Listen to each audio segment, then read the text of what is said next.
Уважаемый, Ал, қазақша сөйлей берейін ба сізге? аха, қазақша сөйлей бер. Сіз қоғамдық орында қазір карантин уақытысында заң бұзып тұрсыз. Ал, Карантиннің уақытысында заң бұзып тұрсыз. Қоғамдық ортада маскасыз жүрсіз. Штрафын білесіз бе неше екенін? қанша? 83 000 теңге. Братан, не?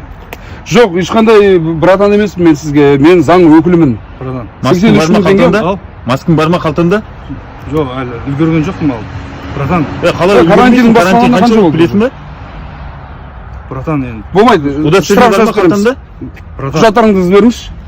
братан, Құжаттарыңызды беріңіз. Ешқандай братан емес. братан, 83 000 теңге айыппұл салған. Протоколға толтырамыз. братан. Братан, 3 000 теңге Қазір төлейсің. планшетті Маскасыз толтырып жүрген не сен? А? братан, бізде Братан емес. братан, Біз заң өкіліміз. Қызметте жүрген адамбыз. Толтырып қойдың. братан. Bir haftanın içinde barıp штраф төлеу